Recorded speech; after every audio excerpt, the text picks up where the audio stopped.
Esses dias estava escrito assim, ó, uma plaquinha para as mulheres que estavam na escada rolante olhar para trás para checar se não tinha ninguém com o celular tirando foto. Porque aqui já teve, eu acho que hoje já diminuiu, mas né, pode acontecer, que era galera tirava foto com o celular por debaixo da saia das mulheres. E aí por isso, não sei se ainda continua também, mas os celulares daqui, eles vinham com o barulho da câmera impossível de se desligar. A Larissa precisou comprar um celular uma vez e ele era daqui do Japão ou da China. E aí ele era impossível de tirar o barulho do clique da foto.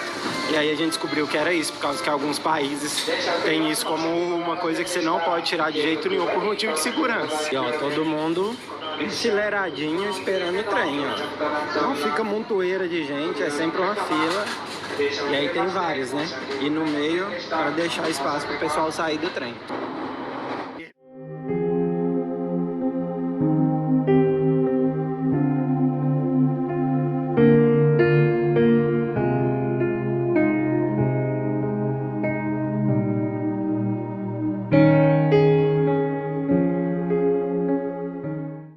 Pessoal, tudo bem? É um prazer estar aqui mais uma vez com vocês. Eu espero que eu possa compartilhar com vocês aquilo que seja útil. O nosso objetivo hoje é usar como tema o seguinte título: Na defesa das minorias. E de início eu quero compartilhar com vocês aquilo que está em Isaías, no capítulo 35.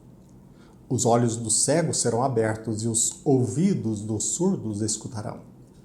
O nosso objetivo, o nosso trabalho, ele desenvolve todos nesses sentidos, para a conscientização. Aqui o nosso objetivo é, através da conscientização, que nós possamos aprender a defender os nossos interesses e jamais abrirmos mão da nossa liberdade. Que nos livremos de qualquer algema, de qualquer escravidão. Há poucos dias, para vocês terem uma ideia, alguém me perguntou se eu uso a cor vermelha. Ora, eu não estou escravo a esses preconceitos. Para vocês terem uma ideia, aqui em Uberaba, na minha cidade, a cor da camisa do clube aqui, Uberaba Sport, ela é vermelha. Vermelha e branca. Também me perguntaram se eu tenho alguma relutância quanto ao número 13. Muito embora eu não goste muito deste número, como eu não gosto da TV Globo, eu não posso negar para vocês que eu me vinculo a esse nome relembrando sempre Zagallo. A vida de Zagallo que trouxe para nós, para o nosso país, inúmeras vitórias. Certamente você há de lembrar que ele, aqui entre nós, não só como jogador, mas depois como técnico, ele ressaltava o uso do número 13, conjugando letras para chegar a uma expressão. Por exemplo, Zagallo eterno. Brasil campeão, se você somar essas letras, você chegará ao número 13 com um significado importante.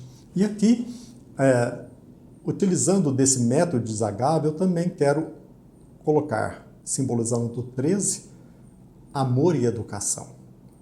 Que também, para mim, amor e educação leva-nos a conscientizar. Também tem 13 palavras. Amor à educação. Conscientizar. Você deve ter percebido logo no início que eu coloquei um vídeo e uma foto também antes da minha fala. De certa forma, é um convite para que nós analisemos aquilo que foi dito e, analisando a foto também, nós meditemos. Observemos a foto, o vídeo e urge destacar que aquela foto, aquele vídeo aconteceu no país, o Japão.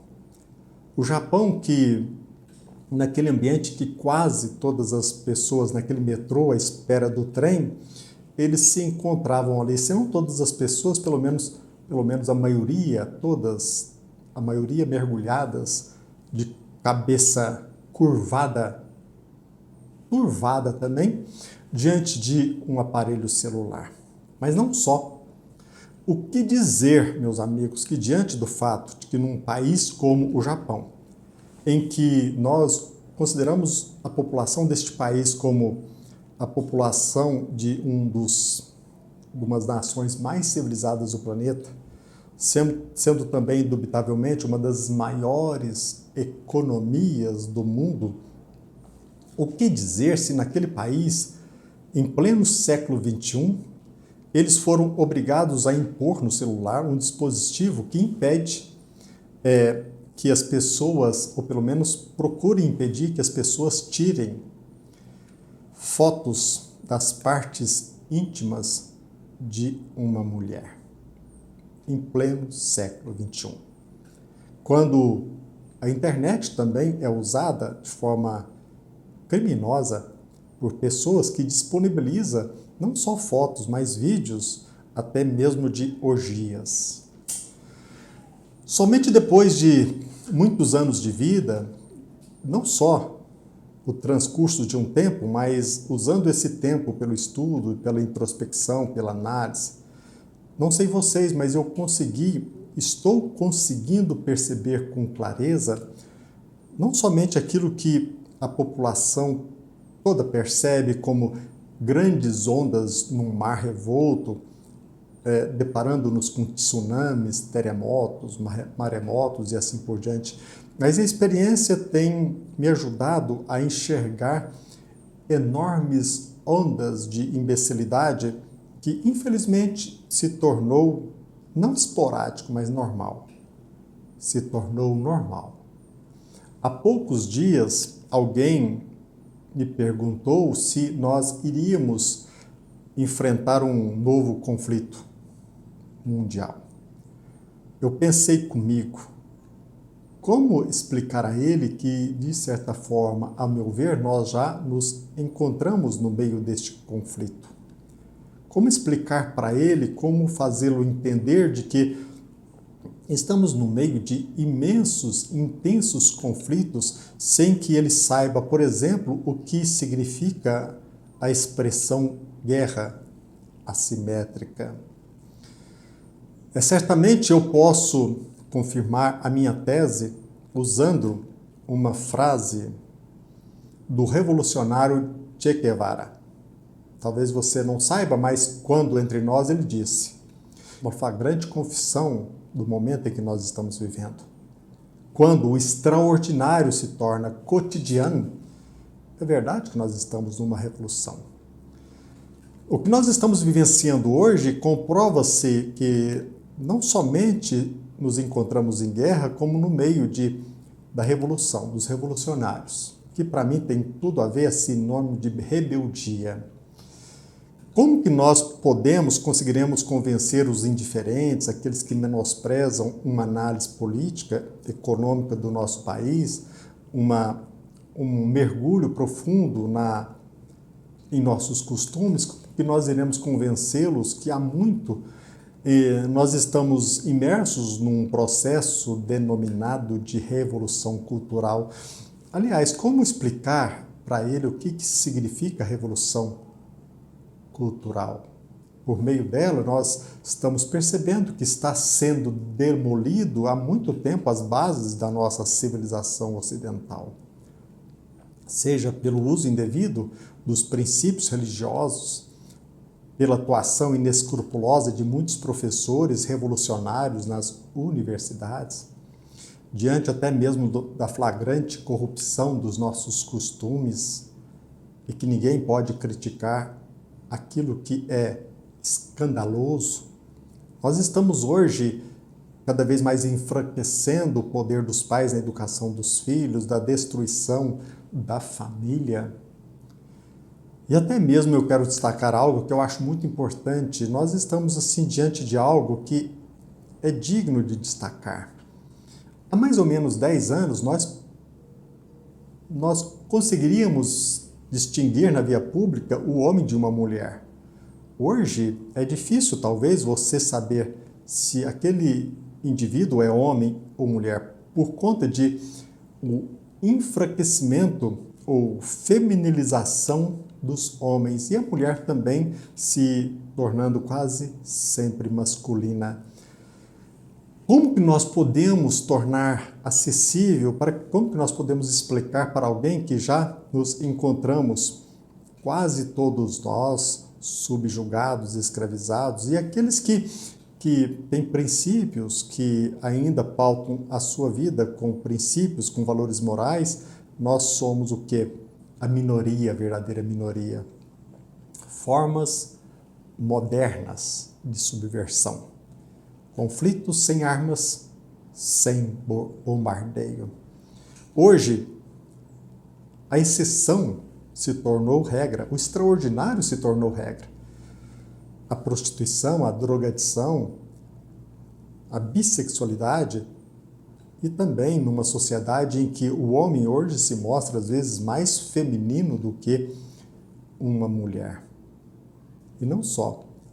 Vamos pegar, por exemplo, o que nós assistimos há pouco, pelo menos a maioria assistiu, eu não tive oportunidade, apenas e também de forma intencional não assisti, mas o que nós chegamos a perceber e depois, através de uma pesquisa, nós constatamos que no show da Madonna, ela apresentou um espetáculo e diante de uma plateia que teve acesso gratuito àquele show, quantos homossexuais ali se encontravam, quantos bissexuais, quantas garotas, garotos de programa, quantas pessoas que se encontram escravizadas a drogas pesadas, e ali no palco, alguns metros à frente, nós deparamos com aquele triste espetáculo.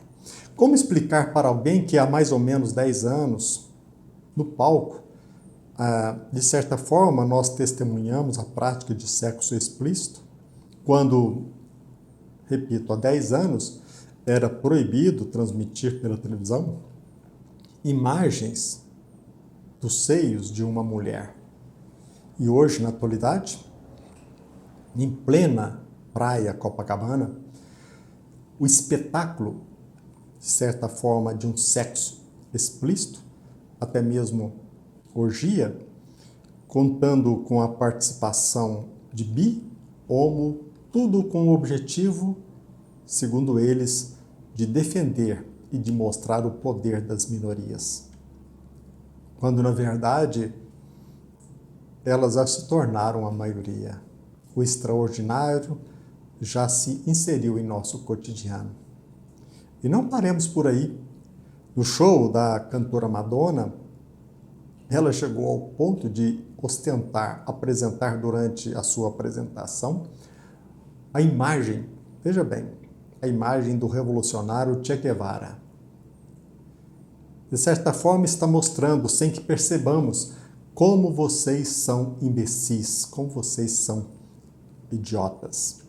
Diante daqueles espectadores, diante de tantos, é claro, homossexuais, à frente de tantas pessoas vítimas da drogadição, diante de pessoas que, sem perceberem, elas estão sendo vitimadas por essa onda de revolução. Quantas e quantas vezes pessoas que levantam a bandeira de forma inconsciente dos revolucionários e eles não percebem que é uma ironia ostentar no seu show a imagem do Che Guevara. Isso, a meu ver, isso é demais. Para mim, isso é demais. Aquele que, pena que a maioria não saiba, aquele que defendia o envio para os campos de concentração dos homossexuais, ele que entendia que eles deveriam ser educados ou reeducados pelo trabalho, ele justificou literalmente, quando aqui estava, ele justificou o encaminhamento dos homossexuais, dos transviados sexuais, entre outros grupos, para o campo de trabalho forçado com as seguintes palavras: o trabalho os fará homens. O trabalho os fará homens. Essa é uma frase do revolucionário Che Guevara. E se hoje nós levantarmos a bandeira da proposta de uma terapia psicológica que seja dos homossexuais, o que acontecerá conosco? Ali, em plena praia Copacabana, diante de uma multidão, ostentaram-se a imagem daquele que defendeu, quando aqui entre nós, o encaminhamento dos homossexuais para campos de reeducação. Infelizmente, a maioria da população ignora e inconscientemente, ou talvez por menosprezo, essa maioria se transformou em idiotas úteis, pois a maioria é tão imbecil, mas é útil porque eles não sabem que eles estão sendo úteis àqueles que levantam a bandeira revolucionária. Eles, idiotas úteis, são usados como instrumentos na mão dos rebeldes, dos revolucionários que lutam contra o sistema, que lutam contra a polícia militar, que lutam contra as instituições. Hoje não tanto, porque eles já se encontram infiltrados nessas instituições. Levantam a bandeira daqueles que, como o revolucionário Che Guevara, ele antes negou de forma impositiva os direitos deles e também não só o encaminhamento deles aos campos de concentração. Repito, hoje os conservadores é que são acusados de homofobia, de usar o semelhante como instrumento, sem pensar que, em verdade, para o conservador, todo e qualquer ser humano, ele é digno em si mesmo. Infelizmente, a maioria não sabe que os revolucionários, de fato, eles se preocupam em ocultar, quando não eliminar, a presença dos afeminados do espaço público. Se você duvida, pesquise. Se você duvida, leia, estude. Se você duvida, eu quero compartilhar uma frase de Stalin. Aqui entre nós ele disse: a homossexualidade é um vício burguês patológico. E que disse Fidel Castro, o revolucionário maior? Ele disse aqui: não podemos acreditar que um homossexual poderia reunir as condições e os requisitos de conduta que permitiriam considerá-lo um verdadeiro revolucionário, um verdadeiro militante comunista. E aqui, em nosso país, mais próximo de nós podemos relembrar aquilo que Lula disse. Ele condenou em 2008 o preconceito contra os homossexuais e ele, à época, se solidarizou com o movimento. Ele disse: quando se trata de preconceito, eu o conheço nas minhas entranhas. Todavia, estranhamente, sem que ninguém questione, ele escolheu como candidato a vice o então senador José de Alencar. E certa vez ele disse literalmente, abre aspas, o homossexualismo é uma forma de violência à natureza humana, fecha aspas. Meus amigos, por que é tão difícil convencer as pessoas de que para os revolucionários, que dizem defender os interesses do povo, da minoria, para eles, os revolucionários, para se chegar ao poder, vale a pena vencer a qualquer custo, sem qualquer compromisso com a coerência, com a verdade, com os interesses das minorias que eles alegam defender. E eles não têm compromisso porque a maioria da população se encontra imbecilizada. A maioria se deixa levar como um gado. Agora, é importantíssimo demonstrar que este espírito revolucionário se encontra até mesmo, ele está dentro das instituições. Ora, é triste lamentar que esse estado de coisas, esse instinto que adentrou nas instituições, porque é lastimável que o Ministério Público Federal, vocês têm acesso a isso, foi divulgado, recentemente ele denunciou 5 pessoas por envolvimento na morte de Carlos Marighella, que há anos faleceu, guerrilheiro como Che Guevara.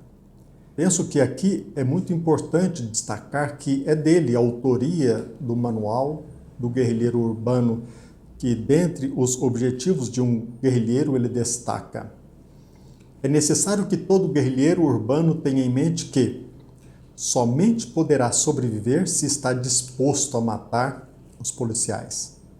a matar todos aqueles dedicados à repressão.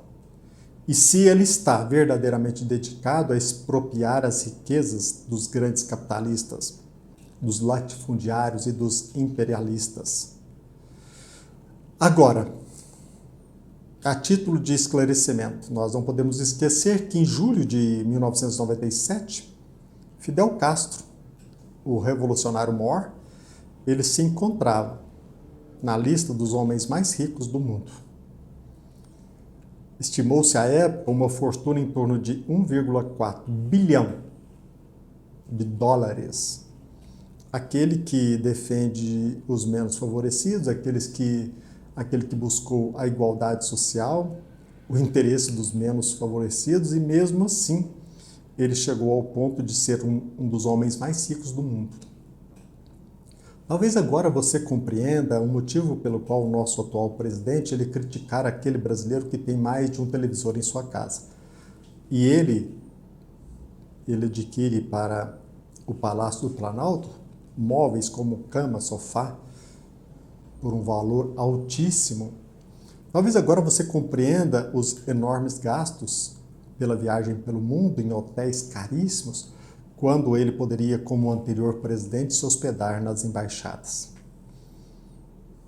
Um paralelo imbecil agora de minha parte, fotografar as partes íntimas de uma mulher talvez seja um crime de menor potencial ofensivo em comparação às condutas daqueles que estão no poder. Basta que nós hoje flagremos, nós podemos hoje testemunhar a adulteração dos nossos costumes, o abandono dos valores morais, um número enorme de prostitutas, de garotos de programa, pessoas que se encontram vitimadas pela drogadição, não só no Brasil, em São Paulo, como na Califórnia e tantos outros lugares. Hoje se tornou costumeiro a bigamia, o adultério. A parte mais íntima de uma população se encontra violentada. Hoje não tanto de forma violenta, mas sedutora, suave, em nome da bandeira, na defesa das minorias. Sendo que é flagrante, a minoria que eles defendem é a minoria que, de certa forma, eles fazem parte.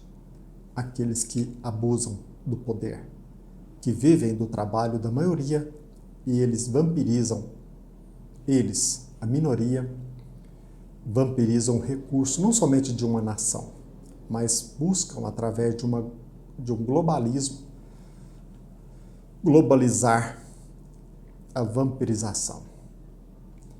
Pensemos nisso. Um abraço, até breve.